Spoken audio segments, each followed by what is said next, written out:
আমি তো হাসিনা সরকারকে স্বৈরাচার বলি, ব্যর্থহীন ভাবে বলি, সেটার সঙ্গে যদি আপনি একমত হন তাহলে definitely Hasina is a better স্বৈরাচার।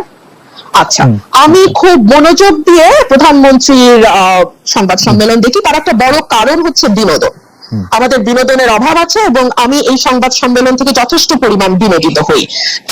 বিনোদনটা এ কারণেই যে একটি ছোট্ট মিষ্টি প্রশ্ন, যে প্রশ্নটি আসলে প্রধানমন্ত্রীর অত্যন্ত মনোভূত হবে, এর দীর্ঘ সময় ধরে প্রধানমন্ত্রীর নানা রকম প্রশংসা করা হয়, এমনকি আঞ্চলিক ভাষায় মানে আমি আসলে বলেই ফেলি, এই বেডির সময় ফসল ভালো হয়, এই মানুষটি ম্যাজিক লেডি, এই ধরনের কথাবার্তাও খুব চমৎকার ভাবে বলা। এবং আপনি অস্বীকার করবেন বলে আমার মনে হয় না, ওই সময় তো ক্যামেরায় ওনার ফেস ধরা থাকে, ওনার যে উচ্ছ্বাস, আনন্দ এবং চাপা গর্ব আমি দেখি, তাতে আমার মনে হয় চাহিদা যোগানের একটি চমৎকার আয়োজন সেখানে হয়। একটা কথা খুব স্পষ্ট, প্রধানমন্ত্রী যদি সত্যি সত্যি না চাইতেন যে এই স্তুতি স্তবকতা চলতে থাকুক, তাহলে কারো ঘরে দুটো মাথা নাই যে সেই স্তুতি করবে।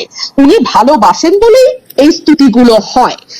যখন আমাদের একজন শীর্ষস্থানীয় পুলিশ কর্মকর্তার দুর্নীতি নিয়ে পাতার পর পাতা রিপোর্ট প্রকাশিত হলো, আইনজীবীরা দুদকে গেলেন, আইনজীবীদের মানে বিষয় আমলে নিয়ে দুদক তদন্তেও নামলো, প্রধানমন্ত্রীকে নিয়ে তো এই প্রশ্ন করাই যেত। কেন করা যেত আপনি প্রশ্ন করতে পারেন, যেটা তো আসলে প্রধানমন্ত্রীর দায়িত্ব না, এটা দুদকের দায়িত্ব, পুলিশ আইন শৃঙ্খলা রক্ষাকারী বাহিনীর দায়িত্ব, উনি কেন এটার মধ্যে কথা বলবেন? এই কারণে যে বাংলাদেশের প্রধানমন্ত্রী যেহেতু মশা মারার কৃতিত্ব থেকে শুরু করে মানুষ হত্যার বিচার পর্যন্ত সকল কিছুই, আপনি এত চমৎকার বলেন, আসলে শুনতে ইচ্ছা করে। মনে হয় যে আপনি উচ্চ পর্যায়ের পুলিশ কর্মকর্তা যাকে বলছেন তিনি আসলে অবসরপ্রাপ্ত কর্মকর্তা, এবং তার কেস যে দুদকে নেওয়া হয়েছে সেটা প্রধানমন্ত্রীর জানার বা এপ্রুভালের বাইরে, এইটা আপনি মনে করতেছেন? না, তার জানার বা অ্যাপ্রুভালের বাইরে না, কিন্তু তিনি জেনেছেন এবং অ্যাপ্রুভ করতে বাধ্য হয়েছেন। কারণ এইটুকু আইওয়াশ না দিলে না না না এখনো চোখের পর্দা কিছুটা আছে, ওই পর্দা। তবে উনি মানে পুলিশ কর্মকর্তার কথা বলছি, উনি কতটা খোলা হাতে বের হতে পারবেন সেটা একটা প্রশ্ন।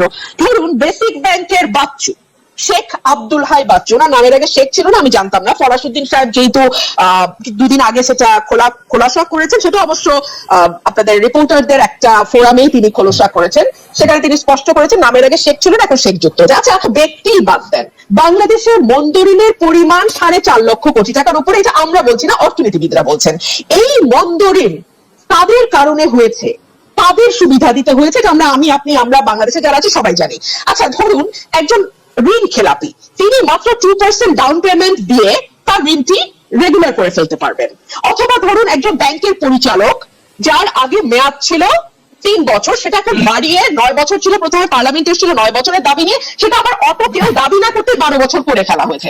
এইগুলো নিয়ে কি ওনাকে প্রশ্ন করা যায়?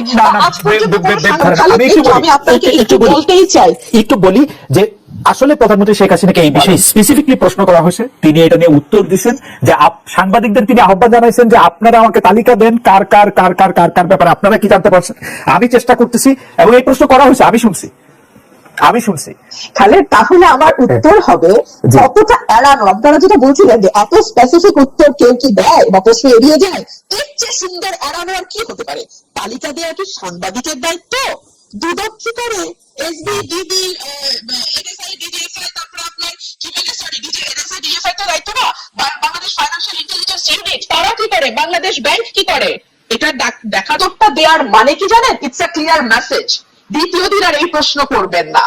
ঠিক যেমন সংসদে দাঁড়িয়ে আমি যখন বাংলাদেশের অর্থনীতির দুরবস্থা নিয়ে এবং টাকা পাচার নিয়ে কথা বলেছিলাম, তখন বাংলাদেশের সাবেক অর্থমন্ত্রী আহম মোস্তফা কামাল বলেছিল, আপনারা কি করেন বিরোধী দল, আপনারা তালিকা দিতে পারেন না, বিরোধী দলের তালিকা দেওয়া কি বিরোধী দলের কাজ?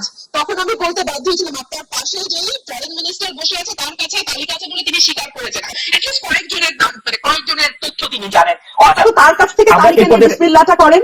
জি, ইন্টারেস্টিং পয়েন্ট।